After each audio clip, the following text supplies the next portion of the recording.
Welcome back, everyone, to episode 2 of my Dungeon Crawl Stone Soup series. We're gonna continue playing as a brand new Demonspawn Enchanter.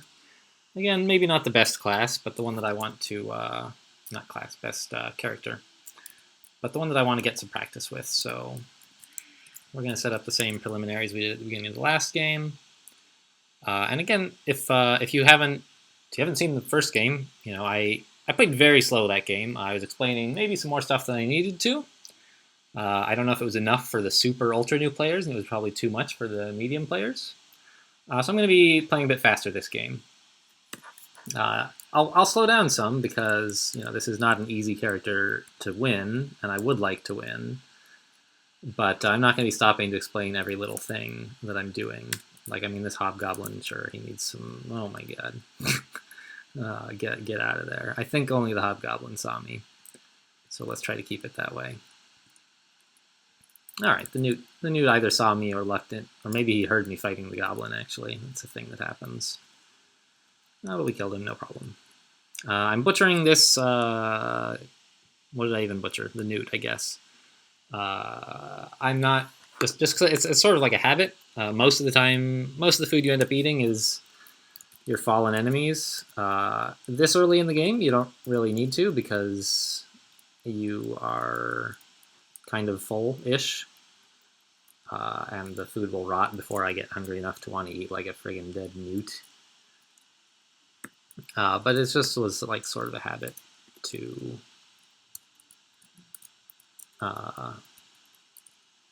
butcher stuff to eat, like if it's around, because later in the game, the game has what's called a food clock, where you get hungry and that's the game's way of making sure you don't just screw around doing nothing all day.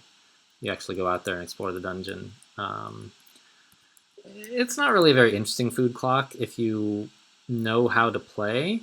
It's just sort of an annoyance. You basically can never run out of food.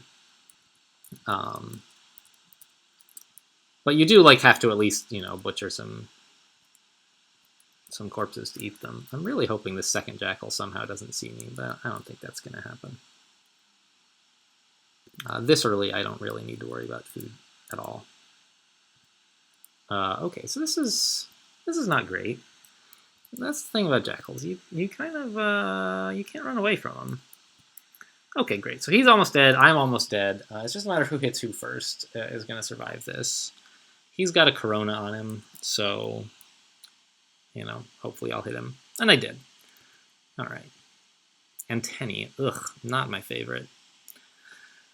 So we're going to get, the ability to detect nearby enemies even when we can't see them. And we'll eventually gain the ability to see invisible. But so we just made it to level 2. Goodness, that was close. Going to learn Ensorcelled Hibernation, put that on letter S, and rest up. And we're just so injured. I want to be running away from... Cockroaches are fast, aren't they? Yes. I want to be just running away from everything now. But looks like that's not what I'm going to be able to do. So I'm going to have to fight this guy. I put him to sleep, and then I walked up to him, and that very turn he woke up. So I might actually die to a friggin' cockroach here. But I didn't. So the early dungeon is the biggest killer. Most players die very early. Once you get to a certain power level, it's sort of generally your fault if you die. You made a big mistake. Early on, people say that you can get totally random deaths that you couldn't prevent. And this is maybe true. But a lot of the deaths, even that seem totally random and preventable, you could have prevented. Like that last game where I got trapped, spoiler alert, by all those adders. I feel like maybe if I had been playing better, I could have just avoided getting into that situation to begin with. Once I was in it, I was basically dead. But if I had thought ahead more, maybe I could have stopped myself from getting into that position. It's hard to be sure. This game, I've gotten into 2 situations already where it was I just, had to get some lucky rolls on attacking, and I got them, and I'm alive. So if I had been less lucky, I would be dead. But would that have been unpreventable? I don't know. Maybe I could have, you know. So the worst players die in this game a lot. Like a lot, not even just worst players, like average players never ever win. It's a difficult game in a difficult genre. Good players, you know, like Elliptic is famously good. I don't think he's playing much these days, but I think his best win streak is like 40 wins in a row. It's like, this is ridiculous. You know, how did you... I don't know, it's a lot. Maybe it's only in the 30s or maybe even only the 20s, but it's so many. I think it's in the 40s. My best streak personally is 4. I was playing mostly easier characters than this, though. Like, Demonspawn Enchanter is not awful, but it's certainly not the best thing you could play. I'm playing it not because I want to win, although of course I do, but because I want practice with, as I mentioned in the earlier videos, I want practice with some, what's the word I'm thinking of? Unorthodox enchanters, because I think I might have to play one for a tournament soon. So I just put those guys to sleep, and I got lucky, and you know, hit both times with the sleep, and I got the stab, and like we want to get to that point eventually where we can like reliably do that. I've recently re-glyphed stone walls. So normally stone walls look just like rock walls, except they're gray. But I've seen players have them look totally different, and I wanted to give that a try because there are ways in the game to dig through walls made of rock, but walls made of stone are much, much harder to dig through, and I wanted them to stand out a little more. So we're gonna... Notice I didn't walk straight at him. I walked up this way so that I'm spending like just one more turn out of his line of sight, so he can't wake up on that turn to help me get the stab if I can. But he woke up anyway, you know. That's life. That's life. But you got to try. So I hit him with Corona, and I could just tab him now, but I'm still going to try to put him to sleep because that's like a guaranteed kill. Great. So I wasted, you know, in air quotes, that MP on giving him the Corona.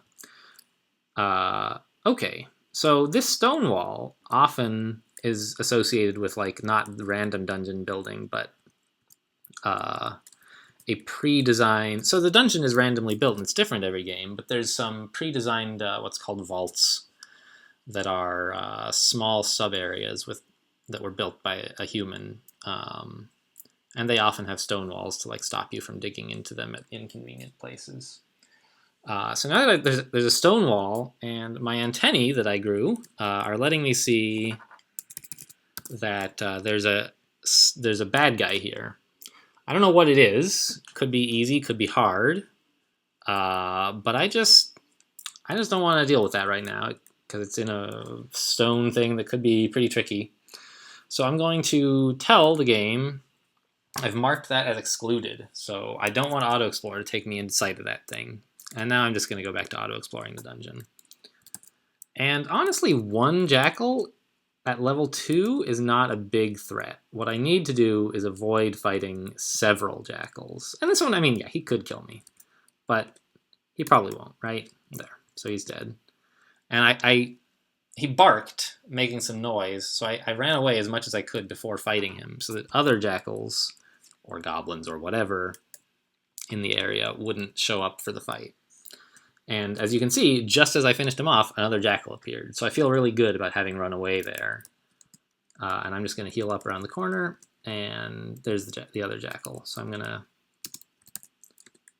do the same business to him. Put him to sleep, kill him. So that's how I want fights to go.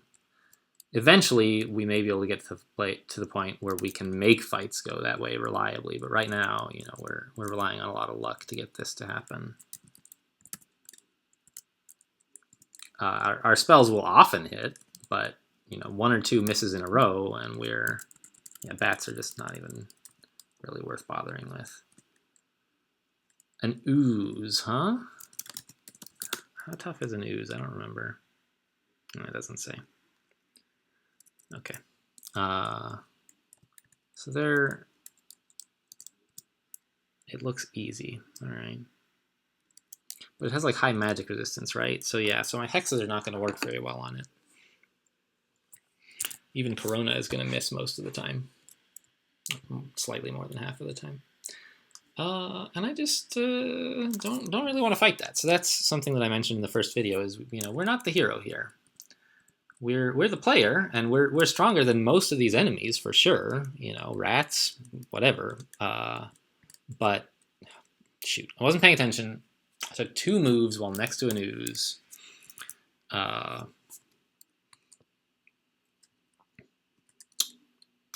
am I going to do about this guy? Anyway, and you don't have to kill everything. Running away when there's something dangerous, that's how you win. You can come back later and kill it if you want, but like if there's something that's going to threaten your life and you can avoid it, don't do it, just like in real life.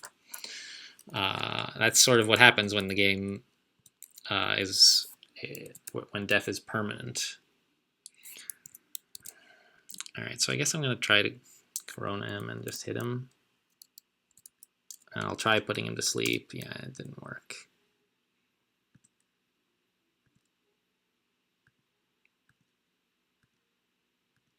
All right, we got him.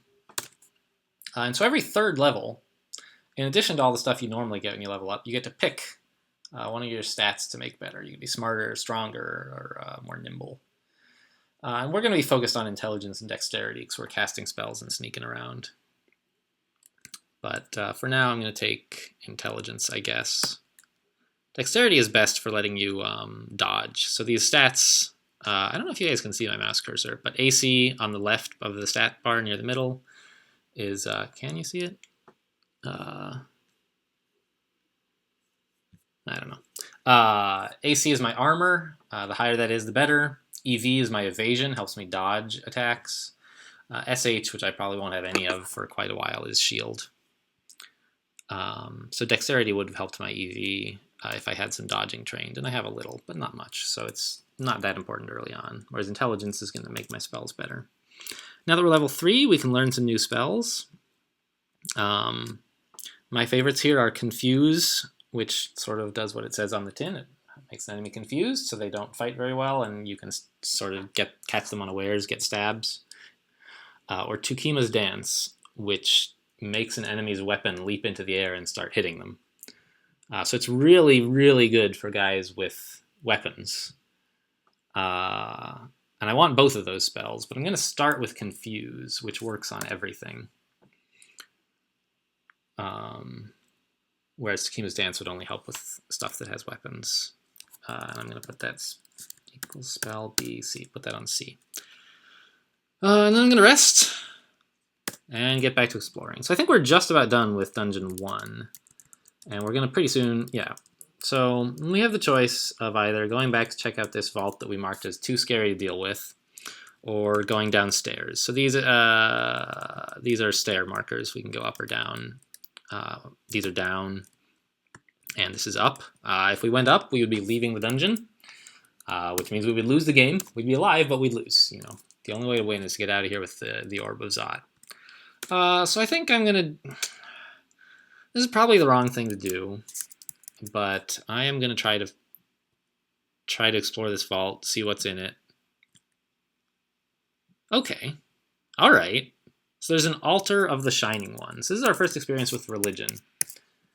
Crawl has what, like 21 gods maybe? Something like that. 20, 21, I don't know. And we're going to be picking one of these. And they give you big, you know, they're a way to customize your character after you start. They each have strong abilities, and some of them have things you're not allowed to do. Like, you know, if you worship the Shining One, you can't animate corpses because he doesn't, you know, he's a good guy. He doesn't approve of necromancy and so on. And the earlier you can find an altar to a suitable god, the better, because you start gradually gaining access to their abilities as you gain piety for doing things they like. So it's great to find an altar this early, but it's a shame that it's to the Shining One, who like hates everything enchanters do. So we're not going to be worshiping him, sadly. But it's good, you know, we got the experience for killing that rat, and there's nothing in here that killed us, so it was a good choice to explore that vault.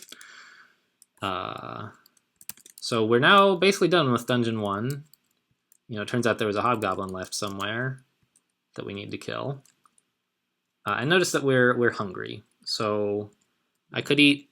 I have some food, but it turns out there's a lot of hunger states before you get to anything really bad, and I'd rather wait until I can find an enemy to eat, because that's sort of a renewable source of food, is eating your fallen foes. I think what I do is I back up, I throw a rock at the newt. Wow, killed him. Lucky roll there. I was just hoping to get his attention, and then he'd walk up here and I'd stab him to death without waking up the goblin. But sure, I'll take that too. And now I guess I'm going to head up towards this hobgoblin. All right, so he woke up before we could get to him, and he shouted, but we're going to put him back to sleep, and we're going to kill him. Hopefully nothing hurt him. And so here indeed, there's a giant newt, so I'm going to eat that instead. Hobgoblin, sneak up. I didn't quite get the stab. Let's put him to sleep and kill him. So the game is starting to go kind of the way we want it to go. It's not perfect yet, but we're often getting combat that goes the way we want it to, where something goes to sleep and then we stab it. Took 2 tries there, but we got it, and another newt to eat. So casting spells makes us a little hungry. But we can gradually, like, as we gain more power, casting these little spells won't make as big a difference, and already it doesn't really do very much. It's only if you're casting quite high-level spells that you have to worry about hunger for that at all. And we're just casting little basic stuff. Found an axe. It's a pretty solid weapon, you know, but we don't want that because daggers are really good at stabbing dudes, and that's what we want to do all game.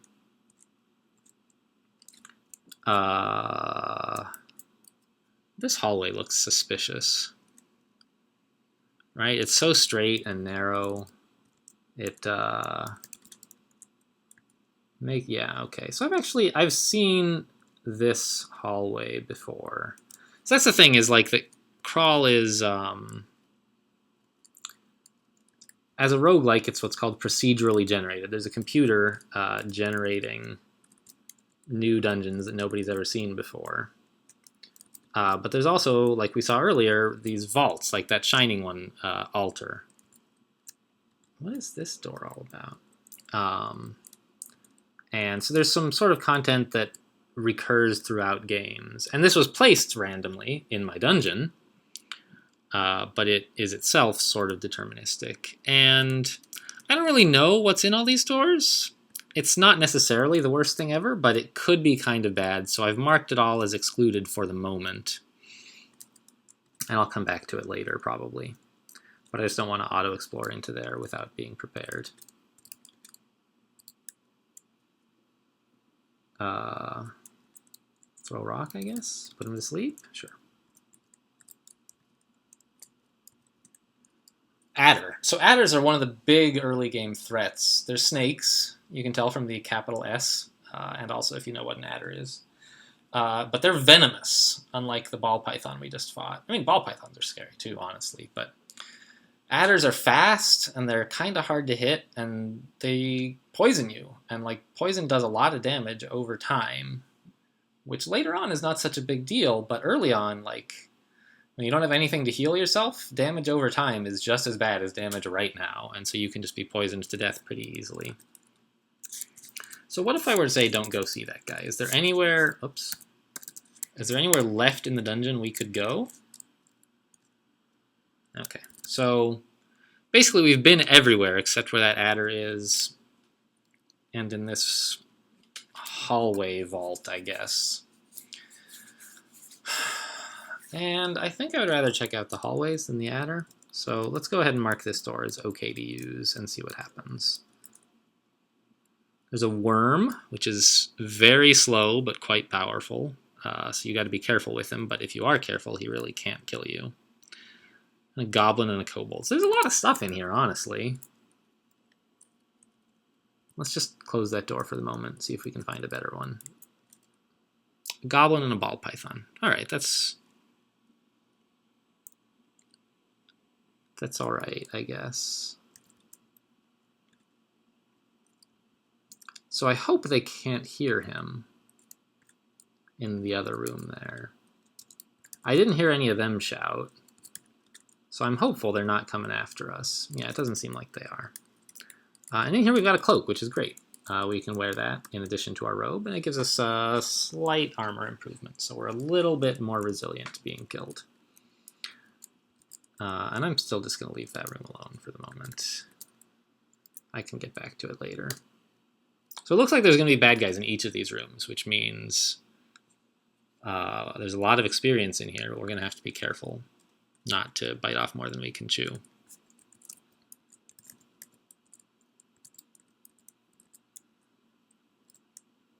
Yeah, so like one hobgoblin's no problem at all. We can, in fact, even eat him as a little snack. But a worm and an adder. All right, well, you know what? They can't open doors, stupid snakes. Let's just not go back in that room. The worm woke up and saw me, and the adder is a big threat. So if we could lure out just the worm, which we actually can, that's a good source of experience, as long as we're careful not to wake up the adder. Yeah, let's exclude this door. And yeah, giant newt, no problem. So,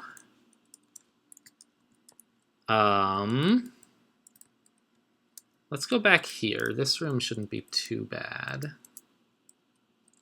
if we can lure just the worm. All right, well, the goblin shouted, which means that the kobold is awake as well, but doesn't know where we are.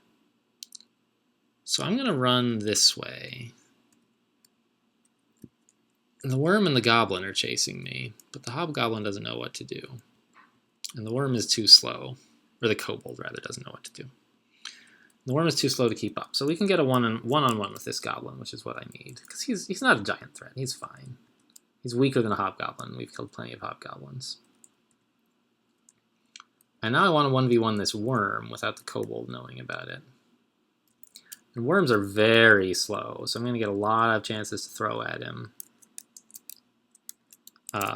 And if he gets, you know, uncomfortably close to us, we can just run away, you know, if he starts doing too much damage. But, you know, we got him 3 tries to put him to sleep because he has decent magic resistance, but it worked. Now let's go hunting for this kobold. Here he is. All right. So we're going to try to sneak up on him. He's finally seen us. He's throwing rocks, you know, whatever. They're just rocks. Okay. So I'm a little uncomfortable about this door. The worm is clearly right here. And I would happily fight him. I'm worried the adder will see or hear us when we open the door. He didn't. Okay. So we can now just fight the worm.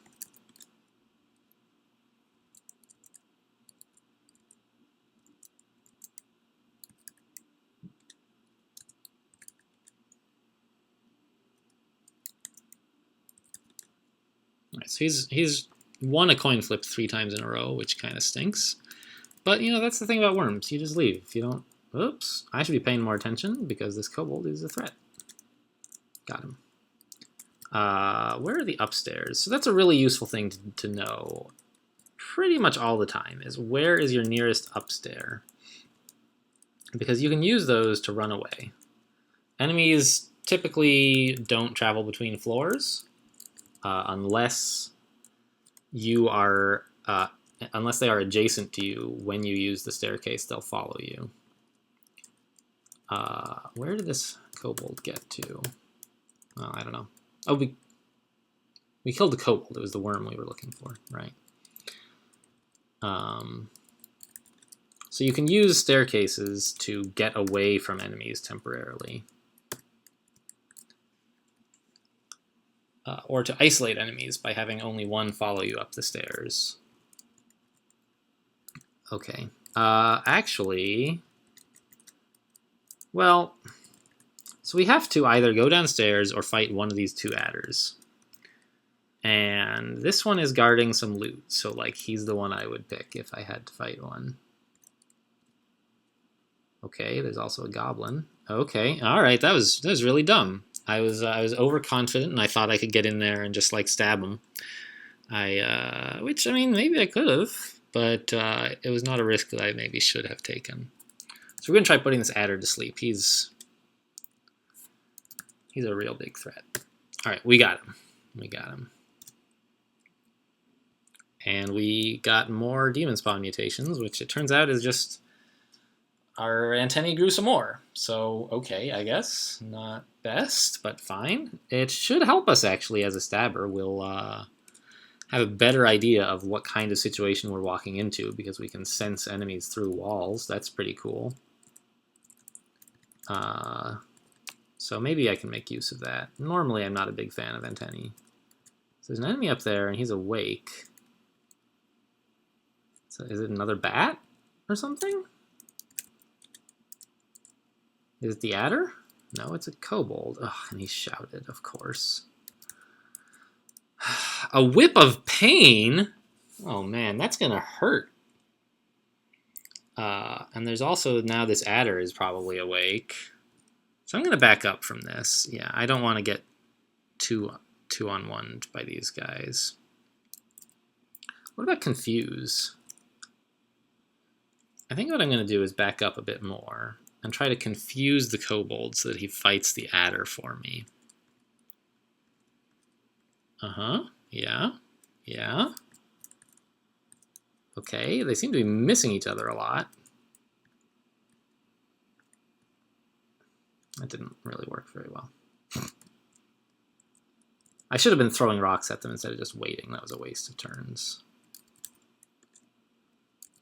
Okay, so he's poisoned me. Please, no kill. No kill. So again, I'm in a dangerous situation.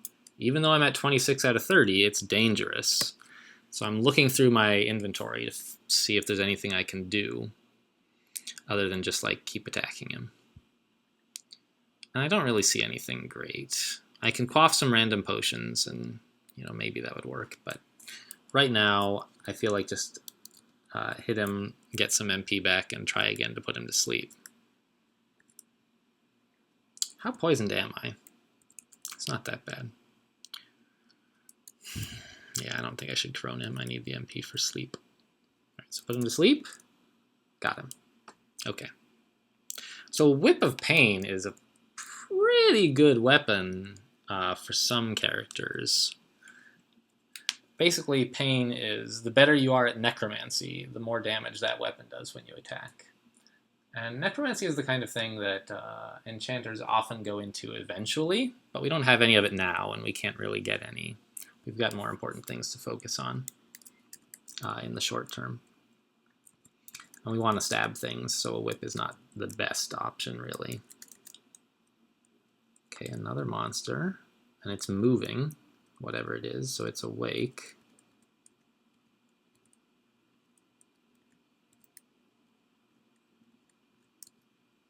It's a bat, all right. So I haven't played a lot of games with antennae. I'm not quite sure how to make use of that information necessarily. I have played with Ashanzari, the god of, you know, divinations and knowing stuff.